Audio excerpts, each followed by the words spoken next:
네, 지금부터는 오늘 있었던 2020학년도 수능 시험과 또 앞으로 대입 지원 전략에 대해서 좀 더 자세히 알아보겠습니다. 충북 진학지도협의회 김성식 공동대표 나와 계십니다. 안녕하십니까? 예, 안녕하세요. 네, 김성식 대표님도 현재 교사시죠? 네, 그렇습니다. 예, 오늘 수능 시험 감독관을 하고 오셨다고요? 네, 예. 감독 끝나고 왔습니다. 바쁜 하루를 보내고 계시군요. 네. 예. 자, 이번 올 수능의 출제 경향과 특징은 먼저 어떻게 좀 볼 수 있겠습니까?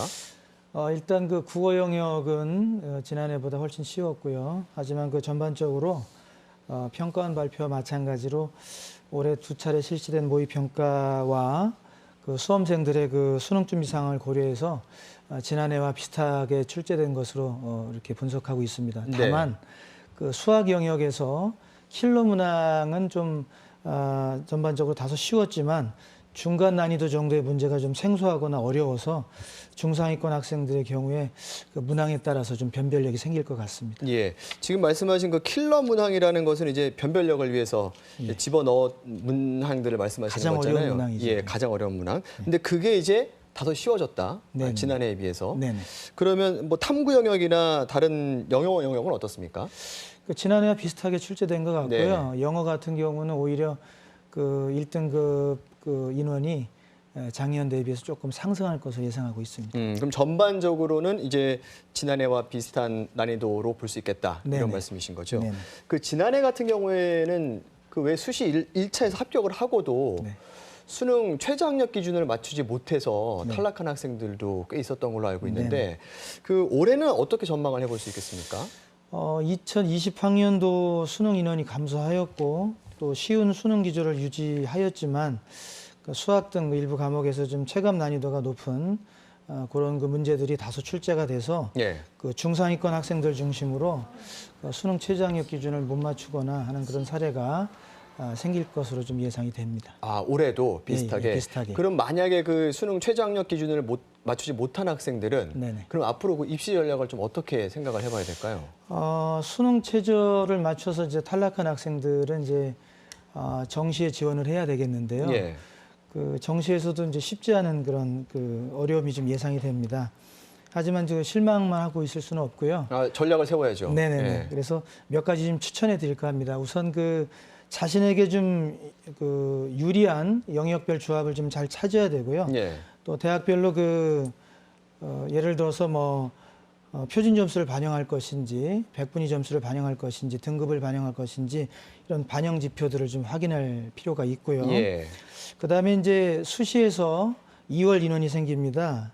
그 전년 대비해서 이제 2월 인원 수가 감소했다 그러면 예. 그 전년 대비해서 합격선이 좀 올라갈 수도 있어요. 이런 것들을 좀 종합적으로 고려해서 잘 입시 요강을 따져보고서 지원할 필요가 있겠습니다. 예.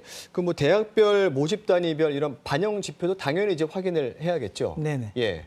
그리고 많지는 않지만 말씀하신 대로 이제 그 수능 외에 네. 학생부하고 면접을 또 전형 요소로 활용하는 것들도 꼼꼼히 챙겨봐야 할 테고요. 네네, 그렇습니다. 예. 알겠습니다. 그러면 이번 그 정시 지원 경향 뭐 난이도는 이제 어느 정도 대충 나온 것 같고요. 네네. 지원 경향은 어떻게 좀 생각을 해봐야 될까요? 그 이제 뭐 성적 상위권, 중위권, 하위권으로 생각해 볼 수도 있을 테고요. 예, 그 아까도 말씀드렸듯이 그 중상위권 학생들에서 그 변동이 많이 있을 것 같고요. 예. 그 올해 그 학생부 종합 전형 비중이 커졌잖아요. 그러다 보니까 이제 재학생들이 수능보다 학종이나 내신에 투자를 많이 한 것으로 예상돼서 올해도 그 졸업생들의 강세가 예상이 됩니다. 그 상위권 대학은 이제 대부분 표준 점수를 반영하는 그런 대학들이 많이 있기 때문에 예. 그 표준 점수에 따른 그 유불리를 좀 따져봐야 되겠고요. 영역별 가중치라든지 가산점 이런 것들을 좀 고려해서 지원을 할 필요가 있겠습니다. 예. 그 중위권 같은 경우는 이제 표준 점수보다는 백분위를 반영하는 경우가 좀 많고요. 그 표준 점수와 백분위 중 자신에게 유리한 것이 어떤가를 좀 꼼꼼히 따져볼 필요가 있고요. 가군과 나군 중 한 곳에는 좀 소신 지원을 하고 예.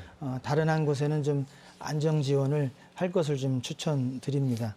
마지막으로 그 하위권 같은 경우는 그 소신 지원이 쉽지 않기 때문에 전년도 입시 결과를 좀 자세히 좀 살펴보고 충원 합격 비중이 높았던 학교를 지원하는 것이 좀 유리할 것으로 이렇게 생각을 하고 있습니다. 예. 그 이제 지난해 같은 경우에는 국어 영역이 굉장히 이제 어려웠었잖아요. 네네. 그러다 보니까 이제 국어 영역에 그 가중치를 주는 학교 같은 경우에는 이제 이전보다 경쟁률이 좀 더 떨어진 경우도 있었고, 그렇죠. 예. 이런 것들을 이제 염두를 좀 해야 되겠죠. 그렇죠. 예. 그 선생님께서도 그러면 학교 현장에서 네. 아이들 진학지도 하실 거 아닙니까? 예. 예. 딱 이제 수능 시험 끝나고 예. 학생들이 가채점 네. 예, 결과를 가지고 와서 네. 상담을 할 때 어떤 것부터 확인하십니까, 그럼?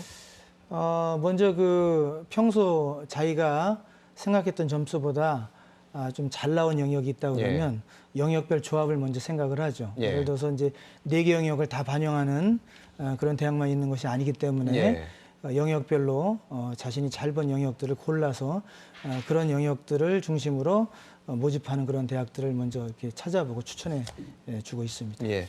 조금 다른 이야기이긴 한데 그 매년 그 수능 시험 감독관으로 참여를 하시나요? 매년은 아니고요. 네. 이제 올해 참석을 했습니다. 그 올해 가서 보셨을 때 네. 학생들의 그 응시하는 모습이나 표정에서 어느 정도의 그 시험 난도 같은 것들을 예상하실 수가 있나요? 오늘 제가 이제 감독을 했는데요. 예. 그 감독 끝나고 쉬는 시간에 그 수험생들 몇몇하고 이야기를 나눠봤는데 대체적으로 이제 모의 평가하고 비슷한 난이도였다라는 그런 반응들을 보였습니다. 예. 그리고 그 이제 요즘은 워낙 전형도 복잡하기도 하고 네. 말씀하신 대로 가중치도 따져봐야 되고 영역별 배점도 생각을 해봐야 되고 네. 이제 혼자서 물론 선생님들이 도와주시겠지만 네네. 이렇게 대입 정보 같은 것들을 얻기 좀 어려워하는 학생들도 있을 것 같아요. 네네. 그런 경우에는 어떻게 도움을 받을 수 있겠습니까? 저희 대기업에서 운영하는 그 대입 정보 포털 어디가라는 곳이 있고요. 예. 그리고 우리 이제 충북 진학 그 디딤돌이라는 밴드가 있습니다. 여기에 질문을 남겨 주시면 자세하게 이제 답변해 드리고요. 예. 그다음에 이제 충청북도 진로교육원 그 진학지원센터로 전화를 주시면 전문 선생님께서 자세히 안내해 드리고 또 상담도 해 드리고 있습니다. 예, 대입 정보 포털 어디가를 참석하시거나 참고하시거나 특히나 이제 지역에서는 충청북도 진로교육원 네네. 진학지원센터로 연락을 하면 네네. 이 입시 관련 진학 관련 상담을 받을 수 있다 이런 네네. 말씀이시죠? 예, 알겠습니다. 그 오늘 이제 수능 시험이었기 때문에 수험생들 또 학부모님들은 오늘 이제 참 중요한 날이긴 했는데 네. 이제 미래에 또 시험 볼 학생들이 있지 않겠습니까? 네. 예, 이제 그 학생들은 앞으로 이 대입 전형 정책이 어떻게 바뀔 것인가 여기가 관심일 것 같아요. 특히 이제 올해 고등학교 1학년, 중학교 3학년 학생들이 특히나 관심이 많을 것 같은데 지금 정부에서는 그 정시 비중을 좀 확대하겠다 이런 교육 당국의 발표가 있지 않았습니까? 네네. 여기에 대해서는 선생님은 어떻게 생각을 하고 계십니까?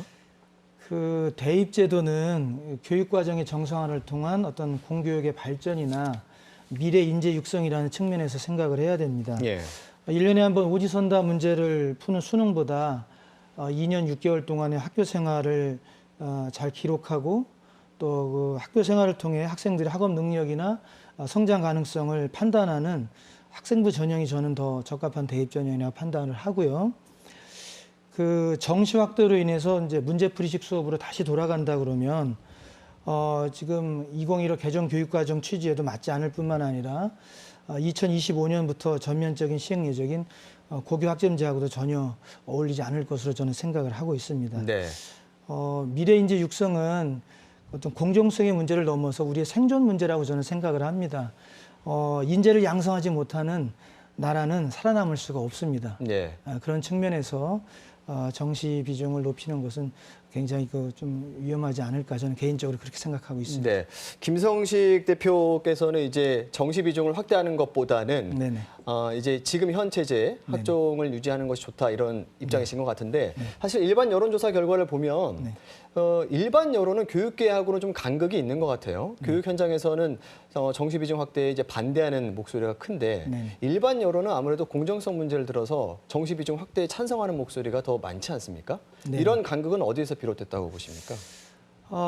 일부 이제 학생부 종합전형에서 생긴 어떤 부작용 때문에 그런 여론이 형성된 것 같은데요.